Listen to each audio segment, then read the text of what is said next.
आप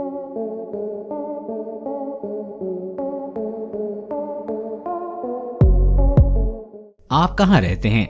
इस सवाल के जवाब में आप देश का नाम बताएंगे, लेकिन हम धरती पर एशिया नाम के महाद्वीप पर रहते हैं। आपको पता है कि पहला महाद्वीप कब बना था? असल में वैज्ञानिकों ने जो सोचा था उससे करोड़ों साल पहले धरती का पहला महाद्वीप बना था। ये महाद्वीप 320 से 330 करोड़ साल पहले बना था। ये भी भारत की जमीन से। एक नई स्टडी इस बात का खुलासा किया गया है।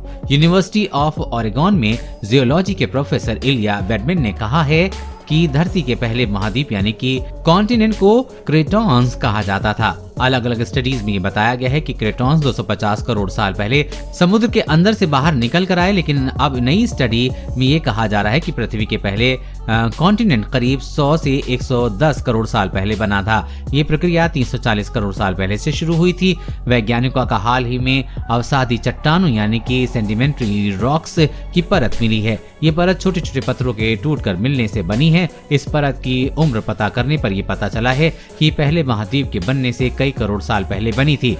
यानी समुद्र के नीचे से पहला महाद्वीप 100 से 110 करोड़ साल पहले निकला था। वैज्ञानिक इस बात से सहमत थे कि क्रेटॉन्स समुद्र के अंदर से करीब 300 करोड़ साल पहले निकला था, लेकिन उसकी पुष्टि अब इस परत की खोज के बाद हुई है। इलिया बैडन ने बताया है कि इस समय के महाद्वीप के नीचे आज के समय जैसे टेक्टोनिक प्लेट नहीं थे। ये परतें धरती के क्रस्ट पर ही तैर रही थीं। ये नई स्टडी हाल ही की proceeding of the nation academy of sciences ने प्रकाशित हुई है। इस स्टडी को करने वाले वैज्ञानिक ने इस परत का अध्ययन भारत के पूर्वी इलाके में स्थित सीबूम क्रेटॉन्स का अध्ययन किया है। सीबूम क्रेटॉन्स दुनिया के पहले महाद्वीप का हिस्सा था। ऑस्ट्रेलिया के मेलबर्न स्थित Monash university school of earth atmosphere and environment के post doctoral research fellow Priyadarshi Chaudhary ने बताया है कि सीबूम क्रेटॉन्स ने सेडिमेंट्री परत की जांच करने के बाद हमें उसकी असली उम्र का पता चला। साथ ही हमने ये भी अध्ययन किया कि इसका निर्माण कैसे हुआ। जब हमने सभी सेडिमेंट्री रॉक्स के पॉकेट्स को आपस में जोड़ा तो पता चला कि एक साथ बना था, जिससे किनारे कोई नदी या समुद्र तट था। प्रियदर्शी चौधरी ने बताया कि ये क्रेटॉन्स हवा और पानी की मार एक साथ बर्दाश्त कर रहे थे, जिसकी वजह से उनकी परत बनती चली गई। हमने परतों की उम्र का पता करने के लिए उसमें मौजूद छोटे क्रिस्टल की स्टडी की, जिसमें कि जिरकॉन्स कहते हैं। इसके अंदर रेडियो एक्टिव यूरेनियम की मात्रा भी होती है। पत्थरों से जिरकॉन निकालना एक बेहद जटिल प्रक्रिया है। ये वैसा ही है जैसे घास के ढेर में से कोई सुई खोजना। लेकिन हमने जिरकॉन खोजकर उसकी स्टडी की तो हम हैरान रह गए। जब वैज्ञानिकों ने जिरकॉन को लेजर के नीचे रखा तो उसका रासायनिक मिश्रण पता चला। इसे मास स्पेक्ट्रोमेट्री कहते हैं। यूरेनियम के खत्म होने की प्रक्रिया से उसकी सही उम्र का पता चल जाता है। इसमें हमने इस परत की सही उम्र का पता किया। सीबूम क्रेटॉन्स की सही उम्र 320 करोड़ से लेकर 330 करोड़ साल के बीच है। यानी धरती का पहला महाद्वीप इसी समय के आसपास समुद्र से बाहर आया था।